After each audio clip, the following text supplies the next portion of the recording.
The debate over Gonzaga's spot in the hierarchy of college basketball was tired 10 years ago. It is ridiculous now. The answer to the mid-major, not a mid-major, riddle has been straightforward ever since the Zags made it apparent they didn't plan on missing another NCAA tournament until long after all of us are dead. Gonzaga is a power program that happens to reside in a mid-major conference. The answer is simple. The reality of the answer is complicated. Since its emergence onto the national scene at the very end of the last century, Gonzaga has dominated the West Coast Conference.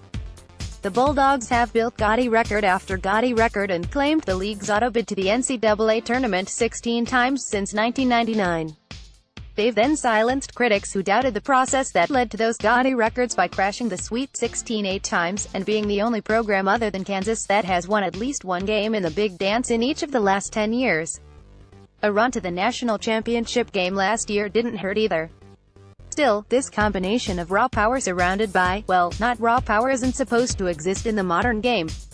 The fact that it doesn't exist anywhere else in the modern game, certainly not after Wichita State's move to the American Athletic Conference, makes it even more difficult for hoopheads to comprehend.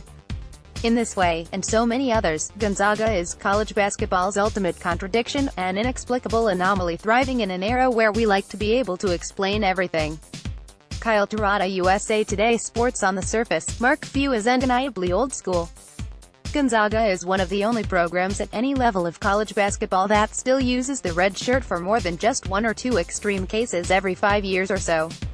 The 2017-18 Bulldogs roster featured 8 players who have redshirted.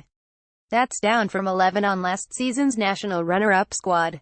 Capping out their potential has always been the goal. Few said at the Final Four last year, "If you're not getting the top 5 or 10 or 15 players in the country, which we don't get coming out of high school, you focus on, let's get these other guys that we evaluate properly and know how hungry they are and their potential, and then let's do it that way." The heightened emphasis on redshirting and maximizing a player's talents over the course of 4 or 5 years makes Few sound oddly like Bobby Knight at Indiana in the 1970s. Hear him talk about virtually anything else, and that parallel is shattered immediately. Gonzaga is also decidedly new school. The program's coaching and training staff monitor everything about their players, from their talents to their sleep schedules to their DNA. They put them through team-building exercises, they force them to do brain exercises, and there are mandatory twice-a-week yoga sessions for everyone who wears the red, white, and navy blue. Also partaking in the yoga sessions is Few, who talks often about wanting his players to be their own problem solvers, not just SOLRs following orders. Knight, to go back to the previous comparison, seemed more content with the latter coach-player rapport. Gonzaga's breakthrough last March may not have changed the way the program goes about its business, but it has certainly changed the way the program is viewed from the outside. 12 months ago, any talk of the Bulldogs being a viable national title threat was met with immediate retorts about the program's propensity for choking and not being able to make it past the Sweet 16. Fast forward to Selection Sunday 2018. Just moments after the release of the brackets, the 4th-seeded Zags knocking off top-seeded Xavier in the Sweet 16 was already the second weekend upset everyone was calling. The Bulldogs were the trendy Final Four pick out of the West region, and no one had a problem with it. Now Gonzaga is just 2 wins away from proving the American public right for a change. It's not easy, but it's possible to make the case that Gonzaga doing what it has done this season is even more impressive than what they were able to accomplish a year ago. The best-case scenario for the program heading into 2017-18 seemed to be this would be the year between the years.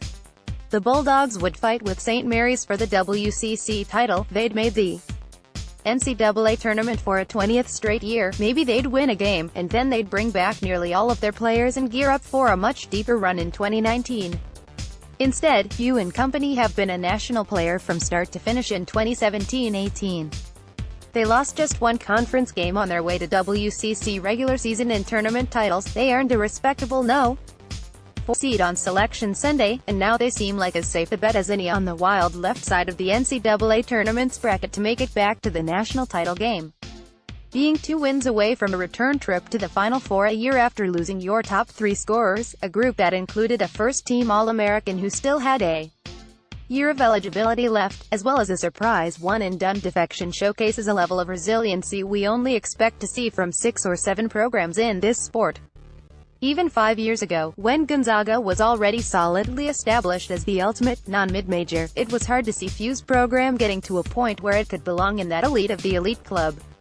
The give and take with Gonzaga's bizarre, power program in a non-power league setup was supposed to be that the Bulldogs were capable of fielding a Final Four caliber team every 3 years or so, but when there were drop-offs, the drop-offs were going to be relatively severe.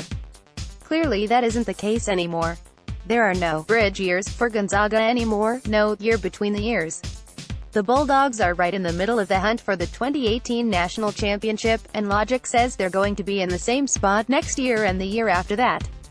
It's one of the few things we can pin down about college basketball's ultimate contradiction.